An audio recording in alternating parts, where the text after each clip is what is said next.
So did YouTube just ruin YouTube? That is the question at the top of today's show. Also, hi, welcome to the show. Hit that like button. Nice to see you. But yeah, the first news story that we're jumping into today is YouTube breaking the news this morning that they are getting rid of dislikes. Or rather, more specifically, the button will still be there. The creators can see how many times people have clicked it, but the number will not be viewable to the public. And so with that news, you may be wondering, why? Did the public reaction to the YouTube rewinds hurt YouTube's feelings? Well, officially, they're saying that is not the reason, and actually, head creator liaison Matt Colville tweeted out and posted a video writing, "I wasn't supportive of this change until I saw the stories from lots of new and small creators trying to make it," and saying in a video on the official YouTube creators account, apparently groups of viewers are targeting a video's dislike button to drive up the count, turning it into something like a game with a visible scoreboard. And it's usually just because they don't like the creator or what they stand for.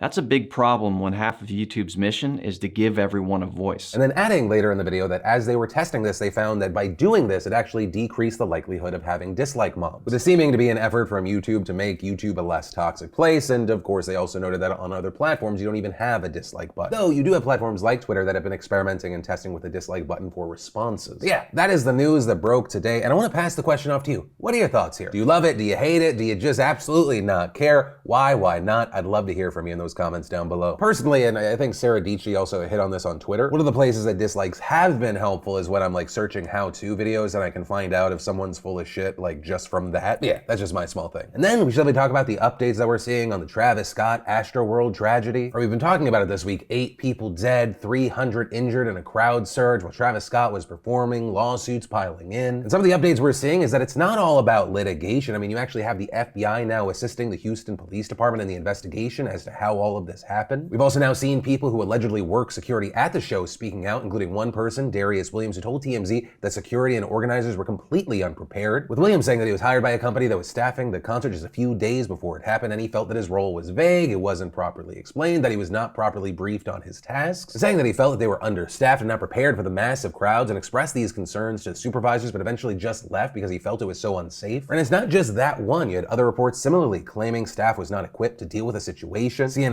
obtaining a security plan document and claiming that the plan did not include a specific contingency for a crowd surge, with them reporting that the outline said, quote, "Crowd management techniques will be employed to identify potentially dangerous crowd behavior in its early stages in an effort to prevent a civil disturbance/riot," but none of those techniques were elaborated on. Also, I mean, as far as public opinion, we've been seeing more and more people speaking out against the event, speaking out and slamming Travis Scott, both regular people as well as big names, with one of the most recent being YouTube's own PewDiePie, who said, "The real question here is, who is responsible? Is it the event organizers or is it Travis Scott?" And I've seen a lot of people argue about this question online, and the answer is pretty simple. They're both guilty. There's no doubt about it. Right, with them going through the footage that I think we've all gone through, seeing the crowd trying to get help, their pleas being ignored by staff and film crews around them. With Felix also hitting on one of the key debate points we've seen around this tragedy. How much did Travis Scott know? Or to be on stage with the crowd, the lights, the everything that happens with a show this big, what could he see, what could he not? With some having argued that with that much going on, you can't really notice those things, but also you had Felix saying, he's right there above the crowd. He sees everything. Ton of police officers, paramedics, ton of stuff going on. And what do you have in the back? Travis Scott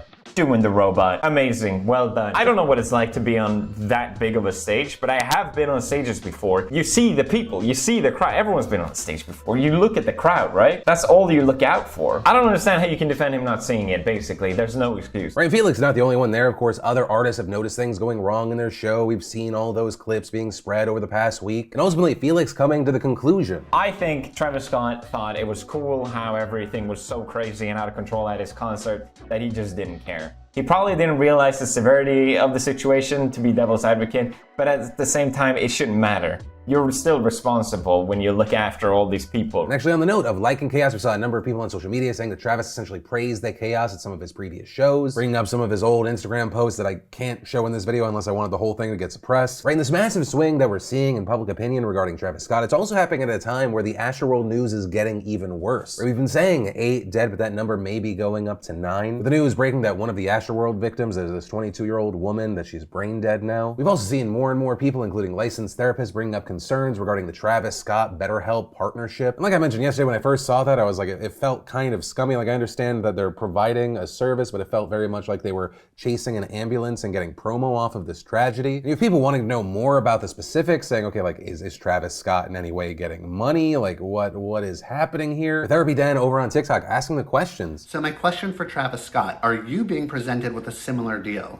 Are you getting a kickback for everyone who signs up using your Astroworld promo code? I really hope not. Would love to hear more about the details about this partnership. And BetterHelp, for some reason you've stopped leaving comments in my videos. I don't know why. I'd like to encourage you to leave a comment on this one clarifying your agreement with Travis. Thanks. But also, thanks to a BuzzFeed article that came out today while we were recording, we got some answers. With BuzzFeed reporting that the BetterHelp founder and president emailed them saying following the tragic event over the weekend, Travis's team reached out to us and asked how we could provide help to those impacted, with them also reportedly denying that BetterHelp was paying Travis or profiting by selling people's data to advertisers or third parties. But yeah, ultimately that's where you are with this story. I know we covered a lot of different things, so any and all thoughts you have, I'd love to hear from you in those comments down below. But from that, I want to take a second to thank the fantastic sponsor of today's show, SeatGeek. SeatGeek, yes, they're a fantastic sponsor, but also they're a fantastic service that I actually use, especially after the last 2 years. I'm going out to a lot of comedies, sporting events, how I used it to go to the World Series, having experiences, creating memories that I'm gonna hold on to. And hey, if you're ready to get back out there too, our friends over at SeatGeek have all the tickets you could ever want in one place. From live sporting events to concerts, art exhibits, festivals, stand-up comedy, and the list goes on. And SeatGeek has your back by putting the tickets all in one place and making buying simple. So whether it's next week or next year, you can find any and all the tickets you want. They even rate every ticket 0 to 10, so you know if you're getting a good deal or not. It's simple as green means good, red means bad. And best of all, you can get $20 off your first purchase right now by using code Phil at checkout. It's $20 off your first purchase with promo code Phil. So click that link, download the app, and get started today. Enjoy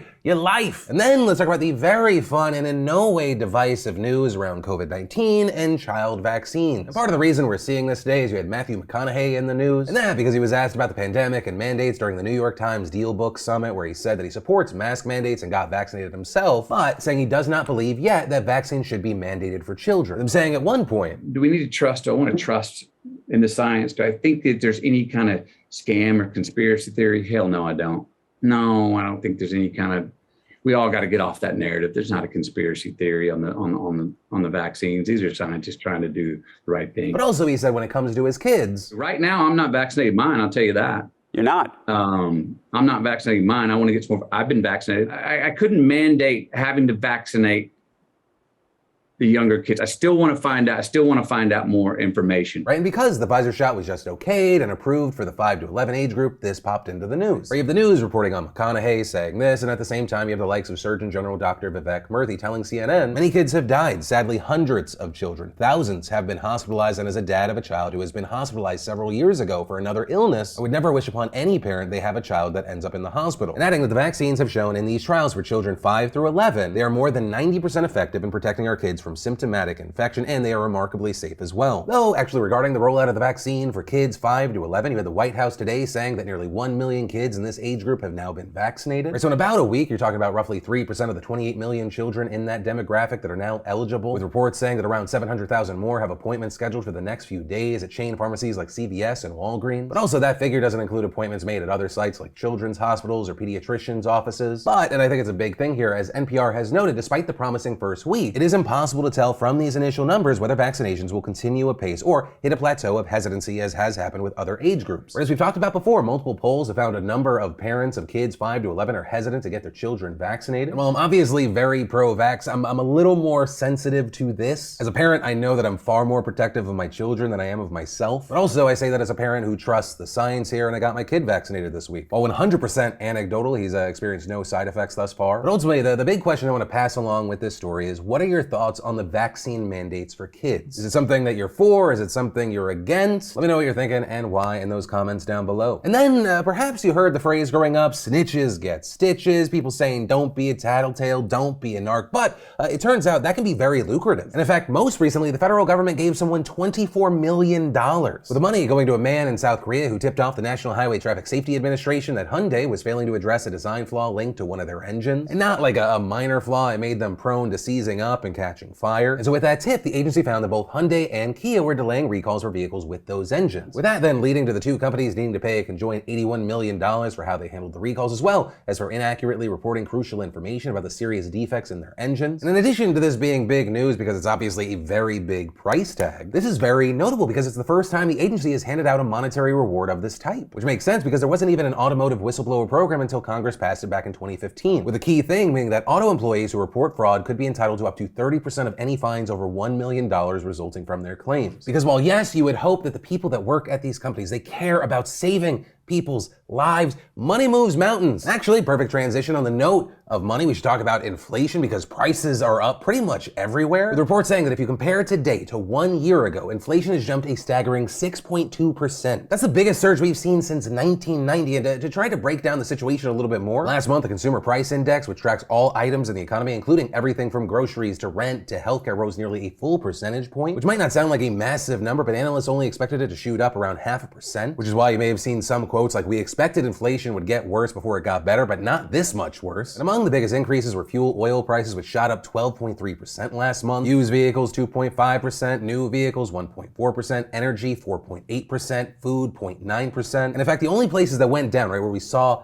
dips were airline prices and alcohol. And with all that, before everyone really starts panicking, you do have economists stressing that, quote, increases are likely to be temporary, and the forecast that inflation overall will drop early to mid next year still seems credible. It's also why you had President Biden saying, amid the supply chain crisis, inflation hurts Americans' pocketbooks, and reversing this trend is a top priority for me. With him also noting that he's traveling to Baltimore today to highlight his recently passed infrastructure bill, which he hopes will bring down costs and reduce bottlenecks. But also, kind of connected to that, remember the social spending bill? You have Democratic Senator Joe Manchin saying that he believes that Congress should hold off on passing that spending plan, saying that he fears that it could lead to further inflation, which I think further cements the idea that that is essentially going to be DOA, despite Biden and supporters of that plan believing that it's actually part of the solution to lowering prices. But ultimately, that is where this story and actually today's show ends. Of course, with that, whether it be this final story, the first one, anything in between, I'd love to know your thoughts in those comments down below. But of course, as always, my name is Philip DeFranco. You've just been filled in. I love yo faces, and I'll see you tomorrow.